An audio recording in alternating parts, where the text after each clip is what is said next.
Assalamualaikum warahmatullahi wabarakatuh. Bismillah, alhamdulillah, wassalatu wassalamu ala rasulillah, la khawla wa la quwata illa billah, amma ba'du. Sahabat-sahabat Lentera dimanapun sahabat berada, berjumpa kembali bersama kami dalam program Lentera Ramadan yang diselenggarakan oleh Majelis Zikir dan Sholawat Rijalul Ansor, pimpinan anak cabang Gerakan Pemuda Ansor Kecamatan Paciran. Kali ini di tengah-tengah kita sudah ada Ustadz Taufik Hidayatullah selaku Ketua Lembaga Batsul Masail Majelis Wakil Cabang Nahdlatul Ulama Kecamatan Paciran. Juga nanti saya ditemani oleh Cak Ahsan nanti yang akan membantu saya dalam mengatur acara pada sesi kali ini. Sahabat-sahabat, pada sesi kali ini kita akan membahas terkait dengan zakat mal, bahwa harta yang kita miliki tidak sepenuhnya milik kita, ada sebagian hak milik orang lain, dan itu akan dikupas tuntas oleh Ustadz Taufik Hidayatullah.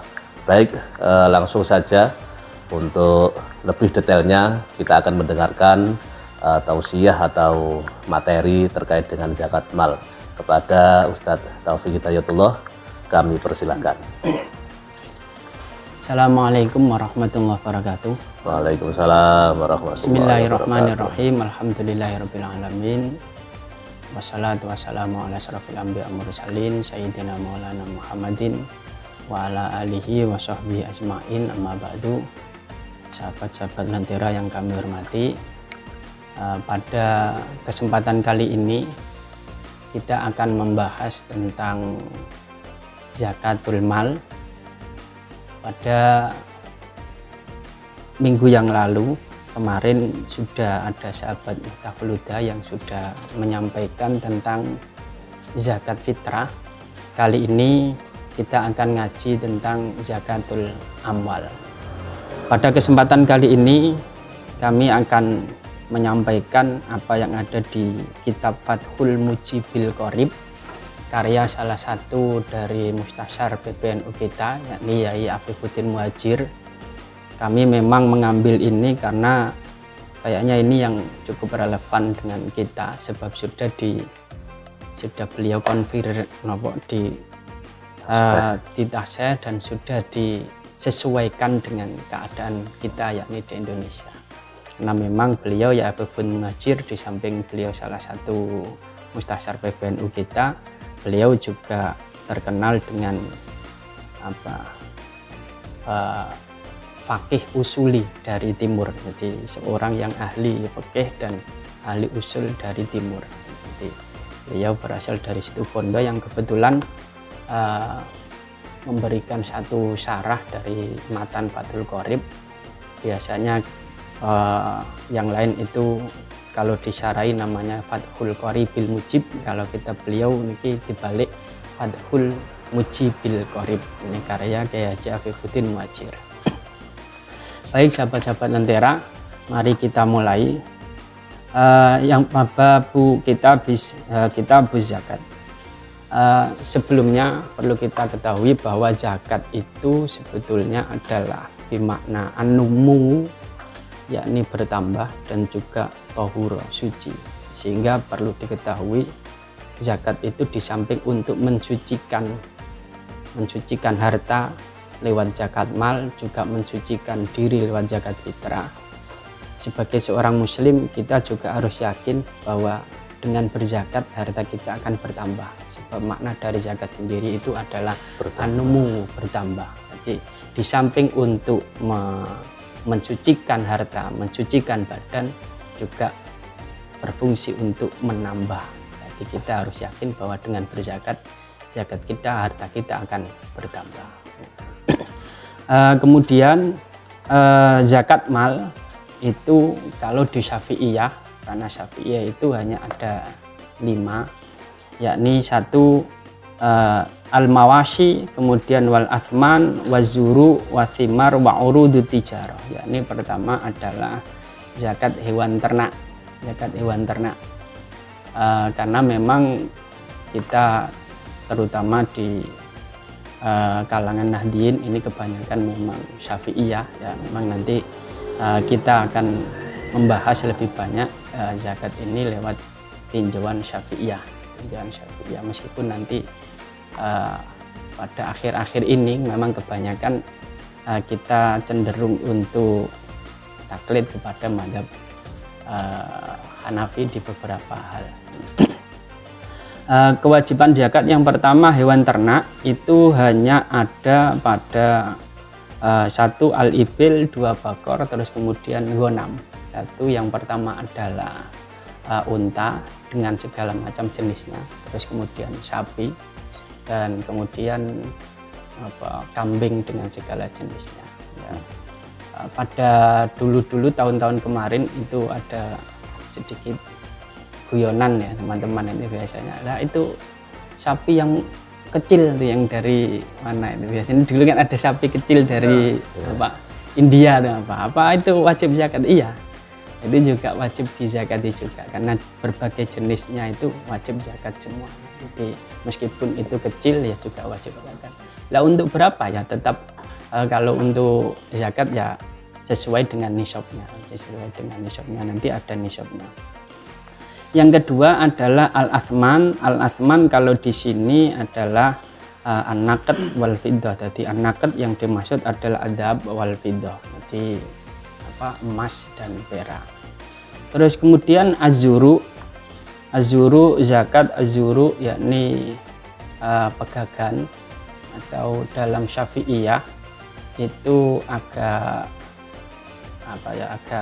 ketat masalah ini. Zuru ini hanya kepada mayuktatu wa mayudakhor, jadi sesuatu yang dipakai untuk makanan pokok dan dapat disimpan untuk waktu yang lama, sehingga di Syafi'iyah ya hanya terbatas, mungkin ya hanya seperti padi, terus kemudian jagung dan lain sebagainya itu. Nah, sedangkan untuk nisabnya, ini kenapa saya memakai kitab ini, karena memang di sini sudah disesuaikan dengan iklim kita Indonesia. Beliau matur, Yaya Fufutin beliau matur, wa ayyakuna qutan mudakharon, terus kemudian nisabnya wa ayyakuna nisaban wa huwa khamsatu ausukin laqis rolaha. Jadi nisabnya pegagan atau itu adalah 5 wasak yang tanpa kulitnya. Wa hiya tusawi 653 kg. Jadi kalau menurut Yaya Fufutin itu nisab dari padi, dan itu adalah 653 kg.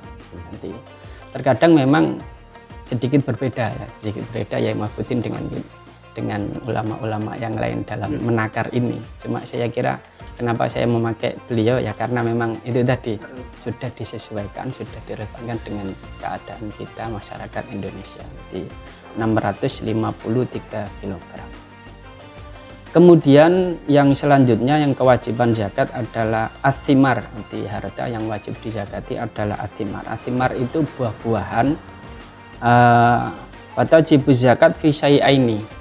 Zakat buah-buahan itu hanya ada 2. Yang pertama thamratun nakhli wa thamratul karmi. Jadi buah kurma dan buah anggur.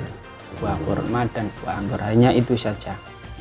Wala tajibu az-zakat fi rumman wa tufah wa syarfajal. Nanti wa ghairiha mimma la yuqtatu bi ikhtiyaron. Nanti maka tidak wajib zakat untuk delima, terus kemudian apel, terus kemudian jambu dan lain sebagainya. Ini buah-buahan yang tidak dapat dipakai untuk makanan pokok. Itu tidak. Jadi kalau memang di kita memang tidak. Terus, untuk selanjutnya setelah thimar yang wajib lagi, harta yang wajib dizakati adalah urudut tijarah. Urudut tijarah itu harta dagang. Watajibu az-zakat fiha bisyara'id al-madhkurah. Jadi beberapa hal dalam harta dagang niki harus memenuhi kriteria. Yang pertama adalah yang nanti akan disebutkan pada zakatul athman. Terus kemudian untuk nisabnya kambing, nisabnya kambing, nisabnya sapi, dan nisabnya unta. Masing-masing untuk nisabnya kambing itu adalah 40, di 40 kambing baru nanti akan kewajiban satu. Jadi ini yang perlu untuk itu lebih lanjut, bahwa dulu itu memang binatang ternak itu kan komoditi yang sangat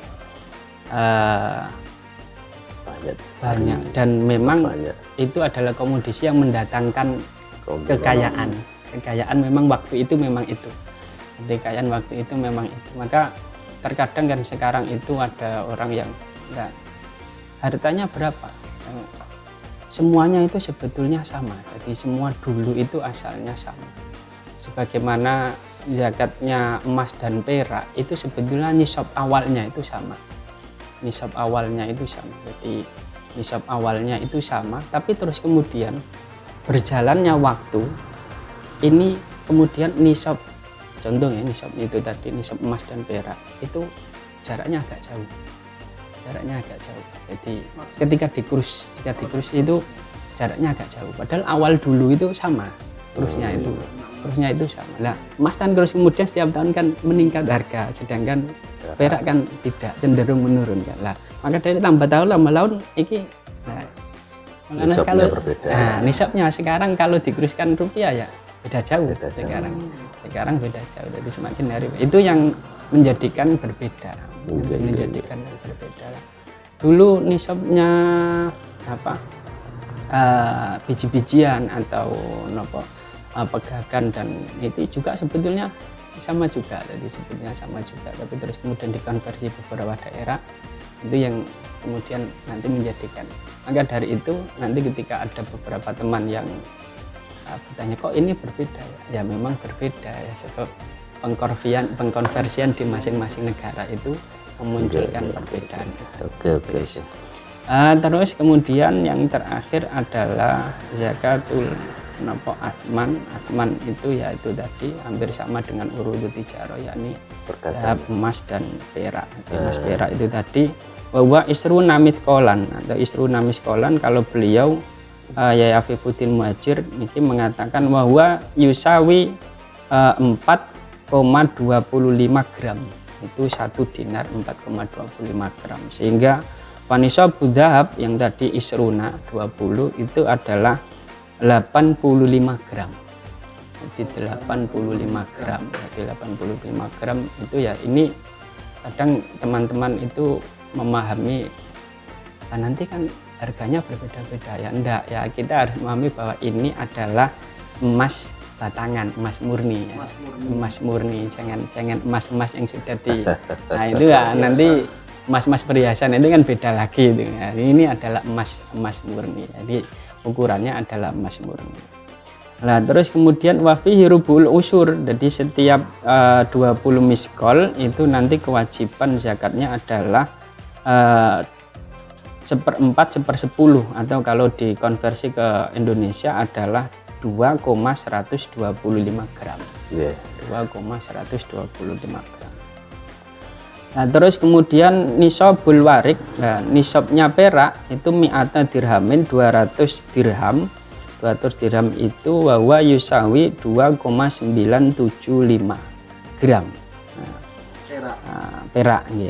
Nah, panisabul warik bil wazni, ketika kemudian di total itu nisabnya adalah 595 gram. Nisabnya perak 595 gram, hampir ya setengah kilo lebih, 595 gram. Ya tinggal dikalikan harganya sekarang berapa perak. Nah, itu kan cenderung ke bawah kan, ke bawah. Nah, kalau emas kan semakin hari semakin naik, semakin hari semakin naik. Ini wafihi rubu'ul usur, lah nanti akan kewajiban zakat 14 gram 875. Setiap 500 itu kewajibannya adalah 14,875. Itu beberapa hal yang intinya adalah bahwa kewajiban zakat itu hanya di 5 hal komponen pokok itu saja, yakni al-mawasi, terus kemudian al-asman, terus kemudian az-zuru, wathimar, dan urudut tijarah. Mungkin itu saja dulu, nanti kalau ada memang yang perlu ditanyakan silahkan untuk